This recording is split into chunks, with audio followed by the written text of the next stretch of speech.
Hindi na, hungry. Huh? It won't take long. No.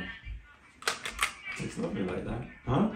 Na-plan ko na trabaho ay matagal-tagal yung yung lalakarin ko, mas malayo siya mga kachika. Hindi ba talaga siya okay lang pag may sasama?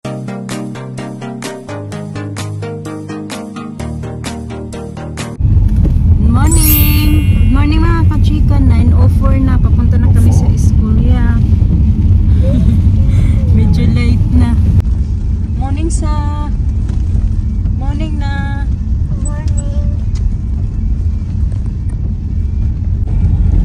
Lakas ng ulan, lakas ng hangin. Pinagsabay talaga, ulan at hangin.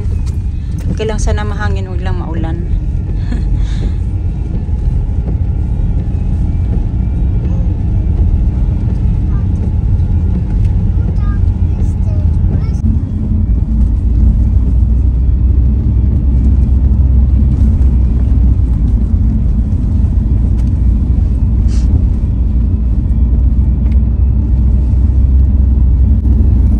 Sa likod, umupo mga katiga kasi nais ko pagsara yung door at medyo na ako kasi malakas yung ulan. Mabalik na naman doon sa fan, pupunta na naman dito. Ano ba? Labas pasok. Dito na kami. Dito tayo sa bathroom kasi ako mag-i-skincare. So, marami kasing nagtatanong sa inyo bakit daw ang kinis ng mukha ko, puro buyag lang. So, dati yung ginagamit ko yung CeraVe na panghilamos. Tapos, okay din naman yung mukha ko. So, ngayon kasi, di ba, pinalitan ko na yung CeraVe kasi siya medyo may kamahalan. So, nakabili ako ng ganito. Nabili ko to sa TK Maxx. Ayan siya mga kachika, vitamin C. Then, nabili ko lang siya ng $4.99. Then, malaki na siya. Malaking gamitan mo na to. Tapos ginagamit ko to sa morning bago ako mag-skincare at saka sa gabi. Yan yung paggamit ko. Pagkatapos ko yan gamitin ay minsan gagamit ako nito. Ayan, yung Neutrogena na siya ay micellar water, ganon. Nagamit ko yan lalo na minsan maghilamos ako tapos meron pa ako mga natira-tira na mga eyeliner sa mata ko. Ginagamit ko to. Kaso kanina pa ako naghilamos, kaya magagamit ako nito. Kasi usually pag maghilamos ako tapos mag-skincare agad ako, hindi ako magagamit nito kasi piling ko malinis na yung mukha ko. Tapos ito lang naman, Tapos pagkatapos nito, ito yung gagamitin ko, yung Clinique na ganito. Pero, ayan, hindi ko din naman sinasuggest na magamit na kayo ng Clinique. Iba-iba naman yung skin natin. So, yung iba hiyang dito, yung iba hindi hiyang. So, ito kasi matagal na to, di ba? Naalala niyo yung Christmas na ito yung niregalo sa akin ni Mr. So, simula yung Christmas mga katsika, ito na talaga yung ginagamit ko. So, ngayon, February 21 na. So, magto 2 months na siya, ganito. Tsaka morning ko lang kasi to ginagamit talaga siya. So, ayan, di ba? Okay na din siya kasi pag bibili ka ng mahal, medyo may mahal talaga to. Para sa akin ba, alam ko sa iba, mura lang, pero sa akin mahal na talaga to. Ayan siya. Ganyan na siya. Pero 2 months ko na nga, magto 2 months na to, gamit-gamit ko. Pero okay naman din yata na kahit bibili ka ng ng mahal kasi nga matagal naman maubos. Ito next, ayan, yung vitamin C naman ng Brightening Day Cream. Ito. Ayan, paubos na din siya. Pero ganito, mura lang naman ito mga kasi yung isang ganito nasa 5 pounds something lang, makabili ka na ng 5 pounds something. So, matagal mo na din siya gamit-gamit. So, mga 2 months na din gamit-gamit ganun. Matagal din siya maubos. Ayan, tapos pagkatapos niyan, ito lang naman talaga yung skincare ko mga kachika. Ito din yung, hindi talaga ako nawawala ng ganito. Actually, meron akong extra na hindi pa open na ganito. Ayan. Yun lang naman gamit ko mga kachika. Itong tatlo talaga. Yan yung malakasin po na gamit ko sa aking mukha. Yung ginagamit ko sa gabi, ayan. Tapos, pagkatapos niyan, maglagay ako nito, yung serum na retinol. Ayan, retinol serum. Ano din to? May kamahalan din to. Mga nasa 21 pounds siya mga kachika. Pero matagal-tagal mo din siya. Gamit mga 2 months din gamit mo. Ganun. Tapos, pagkatapos niyan, maglalagay ako nito. Yung simple lang. Mura lang din to. Ayan, simple. Nag-try lang din ako kasi dati iba yung ginagamit ko na moisturizer. So ngayon, trinay ko siya. Nag-okay naman sa mukha ko. So hindi nga ibig sabihin na mahal, hiyang ka na. Hindi din ibig sabihin na mura, hiyang, hindi na hiyang sayon. Depende nga yan sa ano natin, sa skin natin mga kachika ba. Kung saan tayo hihiyang. Nilalagay ko sa under my eye ko. Dito ko. Ganun. So itong tatlo. Maganda to kasi ang kintab-kintab na mukha mo. Diba? Napansin nyo niya minsan yung mukha ko ang kintab. Yan lang naman yung last ko na ginagamit sa araw mga kachika kasi diba hindi naman ako nagmi-makeup talaga. Naglalagay lang ako ng lipstick dito sa may mata. Yan lang mga kachika yung nilalagay ko. Minsan maglalagay ako ng blush on pero hindi talaga ako gamit ng ibang mga ano. Kasi wala din akong ganun eh. Kasi hindi din ako marunong mag-makeup. Diba? Yan na yung mukha ko. Tapos mag-skincare. Di naman perfect, pero hindi talaga, hindi din siya, ano ba, yung lubak-lubak. Punta akong magsundo kay Alisa mga kachika. Ang lakas-lakas ng hangin. Tinatago ko yung mukha ko kasi hindi ako makapagpayong mga kachika dahil lilipa rin yung payong sa lakas ng hangin. So yung skincare natin kanina, sayang lang kasi mababasa lang yung mukha ko. Wala na yung skincare natin. Uulitin ko na lang ulit mamaya. Maglalagay na lang ulit ako mamaya ng ano. Hindi na ako maglalagay ng cream. Maglalagay lang ako ng sunscreen. Kasi nagpaglagay na ako kaya ng ano, diba? Moisturizer at saka vitamin C. Yung sunscreen na lang yung uulitin ko mamaya. Kasi yung sunscreen okay lang naman na magbalik-balik kapag lagay, diba? Laga ako ng no, kasi yung cellphone ko tinatago ko. Nilabas ko muna kasi nag-vlog ako. Pero ibabalik ko yan dito sa plastic kasi baka mabasa ako. At least hindi mababasa yung cellphone ko kasi nga wala akong payong. Dito na pala kami sa bahay mga kachika. Hindi na ako makapag... No, not yet. Press this one first. That one. Okay, it's on now. Then press this. Nanonood daw siya ng movie. Sige. Papakainin ko muna ito din magligpit-ligpit ako kaunti kasi alis ulit kami magsusundo kay Alena. You like this? Yeah. Yummy. Yummy sana. I give you more strawberry when you finish the strawberry, ha? Oh no, let's go. Oh. Oh. Hold it like that. Oh no, the zombie. The zombie, yeah. You scared the zombie? Uh-uh. Look at that. Nice, no? Fruits.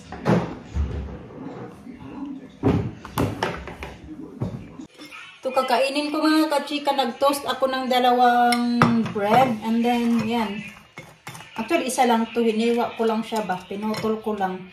Tapos, nilagyan ko lang siya ng strawberry jam. Ako kanina yung breakfast ko rice at saka kape. So ngayon magkakape ulit ako at ito naman yung partner ko lunch. Actually alas 2 na pala ng hapon.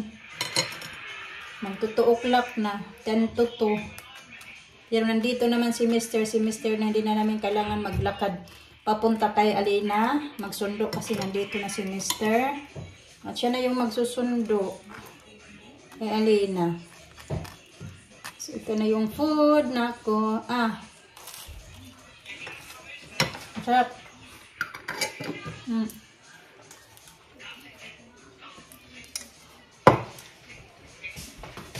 You have for lunch, nilutuan ko lang din siya ng pasta mga kachika at yun din yung fruits niya. Yo, nothing yet. Yeah. What did you have for school dinner? Cheese sandwich. Okay. Right. Yeah. Huh? Yeah. Alina is hungry. Alina is hungry. Huh?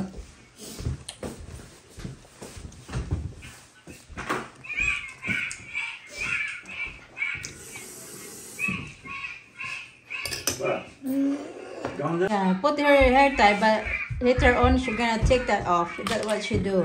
Always put hair tie on her clip and she took it off. It looks good like that. Yeah, it looks nice. It If does. she got hair like that, Looks lovely. but it won't No? take long. No. Looks lovely like that. Huh? 5 o'clock na ng hapon mga kachika ba.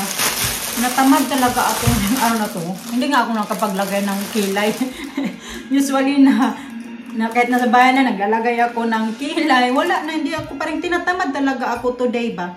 Hindi, pahinaan ko lang yung pinapanood ng mga bata. So ayan, mag-ano lang ako. Itunahin ko lang tong potato ba. Kaya gusto ko magkain ng baked potato. Magluto ako ng dalawa. Nalagay ko muna siya dito sa microwave. Ima-microwave ko siya ng ilang minuto bago ko ilagay sa air fryer. Ganyan. Meron pang dalawa dito. Tira. Ready ko yung, ano ba ni Mr. yung garlic kasi gagawa daw siya ng pasta. Tapos sabi niya, gawan mo na lang ako ng garlic. Umalis kasi siya, nagpa-dryer siya mga kachika. So anyway, ayan, tinatamad ako ngayon ba kasi nag-isip-isip ako, may ina-applyan akong trabaho mga kachika. Although, may ano pa naman ako trabaho ba, hindi pa naman ako natanggal doon sa kong trabaho. Okay pa naman yun sana. Kaso naghahanap talaga ako ng something ba na yung mas malaki-laki yung sahod nga. Kasi diba dyan sa tinatrabahoan ko, minimum lang talaga yung sahod ko dyan. Kasi mga place dito, mas malaki yung sahod ba, ganun. Tapos yun na nga, ngayon may ina-applyan sana ako. Mas malaki-laki yung sahod sana mga kachika ba. Ang problema lang, bukas sana yung ano ko na, yung aking interview. May ano sana bukas ako. May appointment sana ako doon bukas sa ina-applyan ko ang trabaho. Dapat alas 11 na umaga. Tapos kaya na sinabi ko kay Mr. na yun nga. Sa hotel na sana mga kachika. Kasi alam nyo ba, yung isa talaga sa pinapangarap ko na matrabahoan ko sa hotel ba. Yun talaga yung kahit dati. Kaya nga nung dati nag-aral ako ng kinuha ko talaga na course. Kasi nagkapag-aral ako ng 1 year sa college mga kachika. Tapos hindi ko na tinuloy-tuloy. Iwan ko ba bakit hindi ko tinuloy-tuloy yun. Ganon. Tapos nag-aral ako ng 1 year sa college. Yung kinuha ko nga, Hotel and Restaurant Management. Kasi dati pa talaga mga kachika, parang naiinggit ako pa, parang na-inspired, hindi naiinggit. Parang na-inspired ako ba sa mga, yung magaganda talaga, yung mga suot, yung mga nasa hotel ba, ganun talaga, yung sa Pinas ba, ganun. Tapos yung, parang nainggit talaga ako dati ba, lalo na pag nag-check-in kami sa mga hotel, tapos yung mga resort, nakikita ko yung mga bihis-bihis na mga nagtatrabaho sa hotel, yun talaga yung pinapangarap ko mga kachika. Kaya nung nag-aral ako ng college, ay kinuha ko talaga ay HRM, Hotel and Restaurant Management, kasi hindi ko nga tinapos. Dahil nag-TESDA. So anyway, yun na nga, dapat may ako bukas, may interview. Tapos sabi ko na kay Mr. Tapos sabi, hindi siya sure mga kasi mas malapit-lapit lang din siya doon sa, alam nyo yun yung beach na pinuntahan namin ng mga bata. Yung maraming mga shells. Malapit lang siya doon banda mga kachika. Doon lang siya banda. Kaso mas mahirap yung panakayan papunta doon. So unlike dyan sa tinatrabahoan ko, pagsasakay ako dito ng bus papunta sa town din, sasakay ulit ako ng another bus, maglalakad na ako ng 5 to 7 minutes, nandoon na ako sa trabaho. Dyan naman sa applyan ko na trabaho, na-applyan ko na trabaho ay matagal-tagal yung lalakarin ko, mas malayo siya mga kachika. Hindi ba talaga siya okay lang pag may sasakyan? Hindi talaga siya yung malapit ba sa mga bus stop, ganito, ganyan. May bus stop man pero every 1 hour yata yung pagitan bago darating yung bus. Ganun siya. Kaya sabi ni Mr. na yung wag ka na lang tumuloy doon kasi mahirap nga yung panakayan. Tsaka sabi niya, iwan ko lang mga kachika kasi hindi pa din kasi yun talaga yung plano ko ba na magtrabaho ko sa hotel kasi diba mas malaki yung sahod sana. Pero sabi ni Mr. mas mahirap daw. Mag-comment kayo down mga kachika para may idea din naman ako kasi may kaibigan din ako, si Ate Samia, mahirap daw yung trabaho daw pag nasa hotel kasi magbuhat-buhat ka ng mga bed, mag-move na mga beds. So, hindi lang ako sure kung totoo ba yan kasi hindi pa nga ako nakapag-try. So yun na nga mga kachika, kasi alam nyo ba yan sa natrabahoan ko, gusto ko na din talaga yan kasi sobrang gaan lang ng trabaho namin dyan, yung araw-araw lang yung same lang yung ginagawa namin, although once a month nag-move kami ng mga furniture ng mga wardrobe ba ng mga residents, pero once a month lang siya mga kachika. Minsan natatimingan na hindi ko pa duty din. Hindi din namin trabaho na mag-ayos kami ng bed kasi trabaho din ng mga carer. Yung sa amin talaga mga kachika, maglinis lang talaga. Yun lang talaga yung ano, sobrang gaan lang talaga ng trabaho ko dyan ba. Kasi kayong problema lang kay mababa lang ba yung sahod, and then yung punta nga doon mga kachika, malayo ba, nalalayuan na talaga ako ngayon. Kaya naghahanap ako ng bagong trabaho na yung medyo malaki-laki yung sahod at saka yun na nga yung mas malapit lang ba. Yung okay lang naman sa akin magsakay, pero wag lang yung dalawang sakay yung pagpunta mo doon. Kaya dyan sa trabahoan ko, okay na nga sana dyan, pero mababa nga lang yung sahod dyan, mga minimum lang talaga. Kahit yung mga carer dyan mga kachika, nagulat ako, akala ko yung carer kasi alam ko pag carer mas malaki-laki yung sahod kaysa sa cleaner. Yun pala ay pareho lang kami ng sahod ng mga carer at saka yung kami mga housekeeper. Ganun ba, mababa lang talaga yung sahuran nila dyan. Minsan may time din talaga na yung ang bigat ng katawan mo, sa dami ba nang iniisip-isip mo mga kachika ba? Yung ganun bang mga ganap? Mga March mga kachika, marami na din yan mga hotel. Kasi sa ngayon yung ibang mga hotel, mga close pa sila kasi nga nagko-close yan sila pag winter time. So babalik na naman yung mga hotel, mag-open na naman yung mga hotel pagdating ng mga March hanggang October, ganun, hanggang mag-summer time, ganun ba siya? Kaya mag-aantay na lang ako na baka may makita ako na ay, mas malapit dito na mapagtrabahuan ko. No, your head. No, just like me. No, your head. No, your oh, look. Oh, child. Oh. Me, he's away. He's away. No. Listen, Somali drops. Somali. Tamari drops. Somali. Listen, Tamari. Man is gone. Listen, Somali drops. Somali. Tamari drops. Somali. Listen, Tamari. Man is gone.